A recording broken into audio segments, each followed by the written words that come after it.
Welcome to the Gloves Are Off Overtime Edition. I'm Moses Woldu.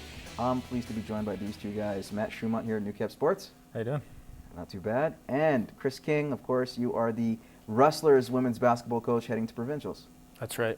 Going to win provincials, hopefully. There you go. That's the way you have to say it.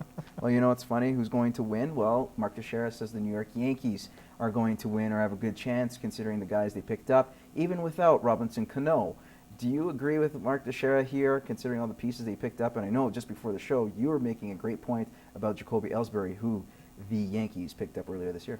Yeah, I say no. I think they're old. I think even their speed's old. Like Teixeira looks like a young buck, as I said. I just think that team's going to break down. They're going to have a ton of injuries. And who feels that? Because the Yankees do a terrible job in their minors traditionally of bringing guys up. Oh, they just buy players. Yeah. So I don't think they're going to do it this year. No, they won't. They won't. Even with Tanaka? Tanaka, I guess he's got It's one guy. Their number 3 starter, they're saying? Or yeah, he's not even number 1. And okay, well, Santana, money I was going to say, well, his jet, he obviously rented it at 747.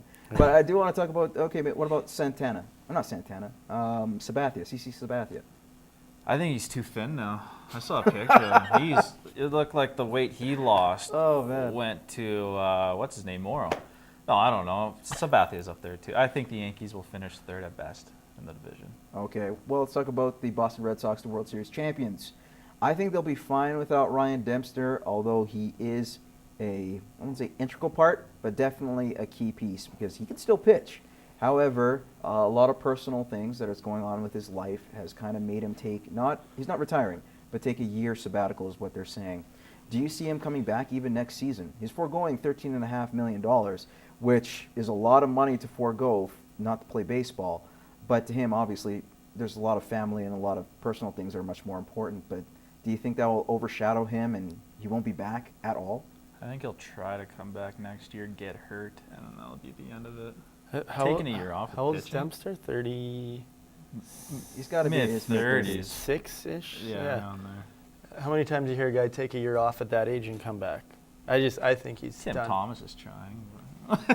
I was actually going to use that as an example. But, yeah, I don't know. I just can't see him coming back. I think he's probably done. And a guy like him, it's not like he needs the $13 million that and he's got a World Series championship. He's got the ring. He might as well just go on top, right? Yeah, I can't see him coming back. He's made, I think, $80 million is what they're saying in his career.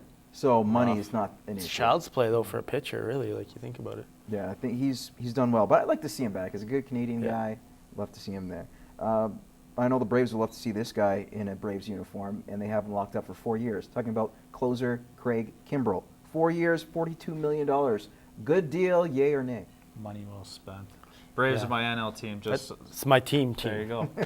We're on the same page here. Yeah, I think it's fantastic. Braves are locking up all their youth right now and kind of showing them that, hey, we want you guys to be huge pieces. And I don't think you find consistent closers, especially at that age. And if he would have hit the market in a couple of years, Braves wouldn't have had him. Mm-hmm. And he would have got paid more than that, to be honest. And he just blows smoke, right? Yeah. Like his arm is unreal. We're reaching 100 miles here. And he's putting up seems like 40-plus saves. It seems like a cheap deal. Especially early on. No, but hear me out. Because to find a solid closer now is much harder than to find a pitcher you could throw into the rotation as a 4 or 5 or whatever. It's one of those positions that if you have a guy, you keep him.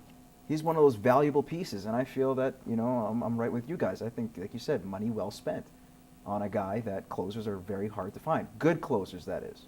And I think, if he pitches well those 4 years, the money's only going to go up, right? Yep. And I don't think he'll have an issue closing out games. And 4 years doesn't seem too much, right? Yeah. No. And he's got a lot of options on that. I don't know if you guys read that contract, but there's a point system, right? So if he gets a Cy Young, if he leads the league in saves, there's points, so he can get an extra up to $12 million on this point system. So incentives. Yeah.